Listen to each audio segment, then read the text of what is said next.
Well, what's up, ladies and gentlemen? So today we are doing the part 2 of our Shad Bala video. Shad Bala is nothing complicated, once you practice it, but mainly it is a concept that astrologers use, especially Vedic astrologers obviously use this concept to determine if the planet is giving weak results or good results.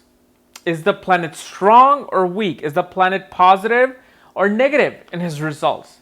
So it's a this is why it's called the six-fold strength, Shad Bala, because there are 6 different avenues an astrologer looks at, and with practice, you can determine that within like 2 minutes.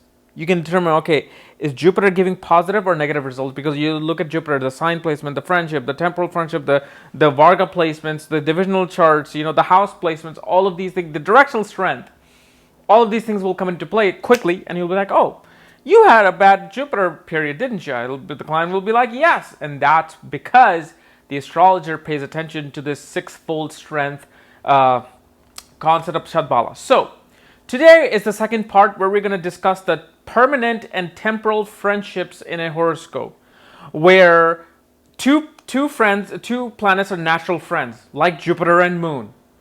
But then, Jupiter can become friends with Saturn. Even though he's neutral towards him, they can become friends in a chart. Sun and Moon are friendly towards each other. They're great friends. But Sun and Saturn, they hate each other. But in a horoscope, they can actually become friends. And this is why sometimes Sun and Saturn combination helps. Sometimes it doesn't. So these are the things we're going to talk about today. So let's talk about the natural friendships.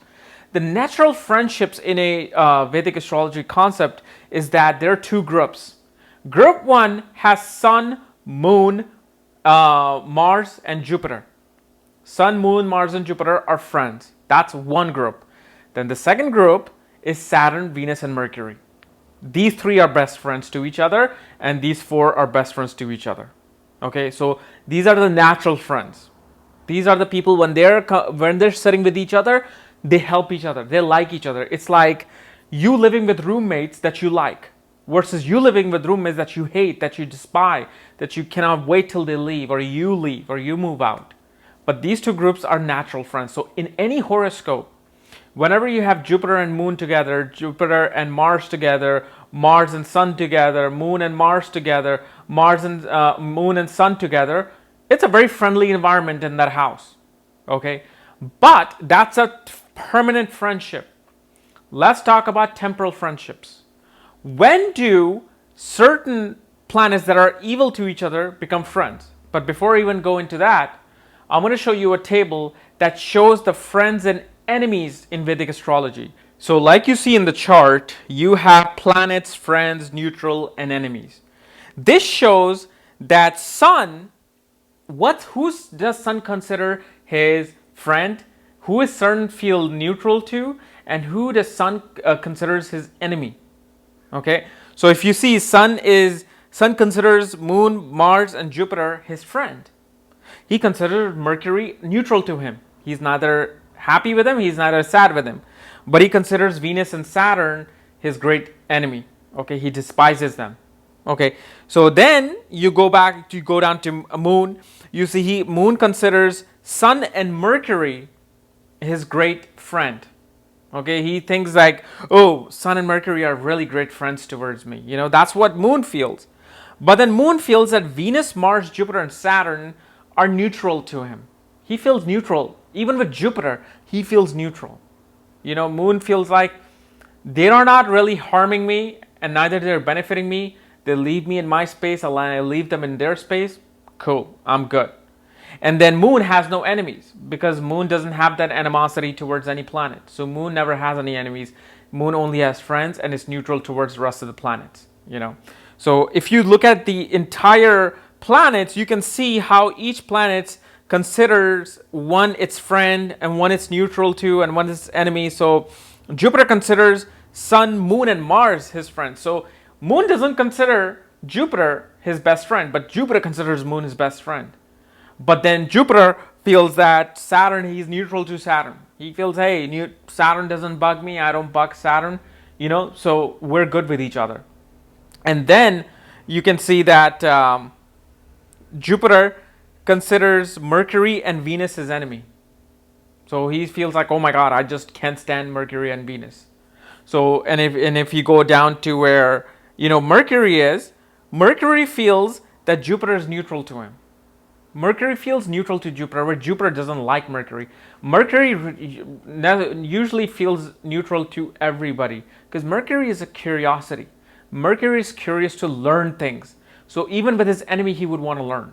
So even though in this chart you see Mercury considers Moon his enemy, he will still would want to learn from Moon. So he doesn't. It's not really a great enemy, but he still doesn't like the energy of the Moon because of the whole mythological story of Moon stealing Mercury's wife and all those great stuff. So, but this chart is important for you to understand because this chart will tell you in a conjunction, in an aspect, what is happening. So if Jupiter throws an aspect on the Moon versus Moon throwing an aspect on Jupiter, who will feel more of that friendship? So that's how you can read this chart. So now we come down to temporary friendships in a horoscope.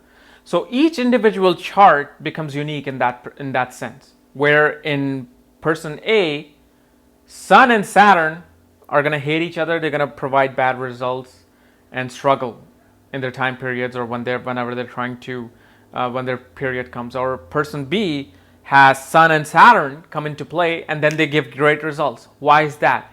It's a concept of temporal friendships. So, and temporal friendships happen, as you see in this chart, I have put Venus. It could be any planet, including Rahu and Ketu. It could be any planet, okay? As you see in this chart, I've put that if Venus is sitting in the sign of Capricorn, okay, then 3 houses to the left and 3 houses to the right becomes friends to Venus. Any planet that is, if Venus is in the first house, any planet in the second, third, and fourth house is Venus's friend, temporary friend. And then any planet sitting in the 4th, 11th, and 10th house is Venus's friend. All the other rest of the places, they'll be enemy, even if it's Venus's best friend, Saturn or Mercury. Okay, so these 3 houses becomes the friendly houses, rest are enemy. Now here's another thing. If Venus is sitting in the Capricorn sign, that means it's in the sign of a very best friend, Saturn. But what if Saturn was sitting with Venus? In that case, Saturn is becoming Venus's temporary enemy. Because anytime the depositor of the planet, it's sitting with them, he is becoming a temporal enemy of that planet. But if Saturn, let's say, was in the 2nd house in the sign of Aquarius, or 3rd house, Pisces, or the 4th house where it's debilitated in Aries, then he's a friend. He's helping in this chart. He's helping Venus in this chart. And if Saturn was in the 12th house of Sagittarius, or 11th house of Scorpio, or 10th house of Libra, then again, Saturn is helping Venus. Okay, so this is one concept of temporary friendships.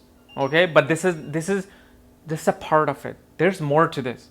Don't just think that, oh no, I have this and my Saturn is an enemy of mine. What's going on? No. Then there's something else that comes into play. Okay, so you can take any planet in any house. So if Sun was in the 4th house, then 3rd, 2nd, and 1st house are his friends, any planet in there. And planets in the 5th, 6th, and 7th house are becoming Sun's friends. And all the rest are going to become Sun's enemies. And if Sun is in the sign of Sagittarius in the 4th house, and if Jupiter is sitting there, then Jupiter is becoming a temporary enemy of Saturn or of Sun. Okay, so now that you know the original friendships of planets, the 2 very first table that I showed you, where Saturn, Mercury, and Venus are in one group, and Sun, Moon, Jupiter, and Mars in one group. Okay, so now if using that concept and the temporary friendship concept, you have to calculate the 2 to see if how they're benefiting you. So let's say if you have natural friendships and temporary friendships at the same time, then it becomes great friendships. So let's say if Moon was sitting in the sign of Sagittarius in the ascendant, and Jupiter was in the second house in Capricorn.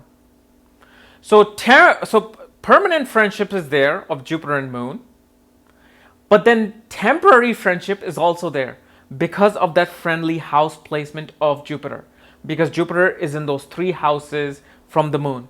So whether Jupiter it was in the 2nd, 3rd, or 4th from the Moon, or 12th, 11th, or 10th house in this chart, then they're becoming great friends because it's friendship permanent and friendship temporary.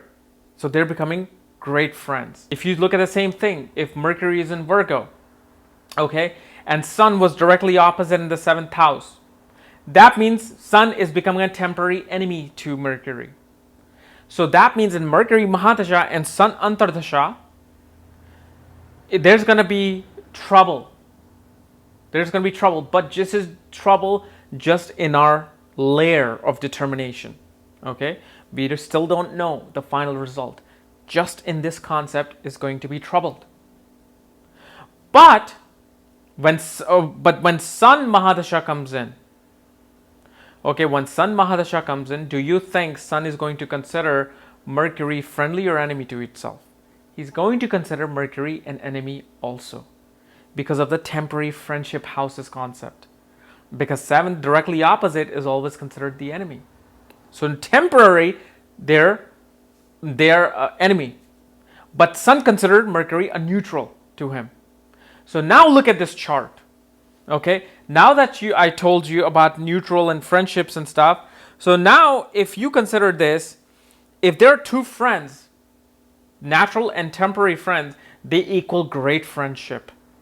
If there is a neutral relationship and a friendly temporary relationship, they're considered friends. They're not great best friends, but they're friends. They can hang out with each other. Then if you have an enemy, natural enemy, and a friendly temporary friend, like Sun and Saturn concept, they become neutral to each other. They will neither harm in each other's period, neither they will do anything really good in each other's period. And if you have, let's say, a neutral planet, a natural neutral to each other, and then enemy to each other, it becomes enemy. And if you have a natural enemy to each other, and temporary they're again enemy also, then they equal great enemy. Like Sun and Saturn are natural enemy, and if Sun and Saturn are temporary in those houses where they're again becoming enemies, it becomes great enemies. So these concepts you have to understand to see if planets are providing any friendship to each other, are they harming each other, or they become neutral to each other. Okay, and this is just the second layer, the second part of our whole concept that we're talking about, Shad Bala. You know, because there's going to be house placement, Dig Bala, all of these things that we're going to be determining to see the final result. But this second video that I wanted to do is to show you the natural friendship and who considers who their friends, who consider who to be neutral, who consider to be who's natural enemy. And then the temporary relationships where they become temporary friends, or the best friends can become temporary enemies. Result, you will determine if the planet is friendly or neutral or great enemy or great friends to each other. Okay, so guys, this was my little difficult, complicated process of Shad Bala part 2 video. Next week we'll be doing this Shad Bala part 3 video. So if you're new to my channel, subscribe below, because you will learn the whole concept of Shad Bala. And if you want to know naturally where your planets are placed and if they're friendly to each other, and especially in the first 2 videos that I've talked about, if you want to learn these concepts, check out the links below. Check out my books there, Astrology at the Speed of Light and Conjunctions at the Speed of Light. And when you get these 2 books, I will send you the link to look at your own chart. Just make sure you follow the directions below at the link. Otherwise, we'll see you Monday with Ketu in Cancer. Bye-bye.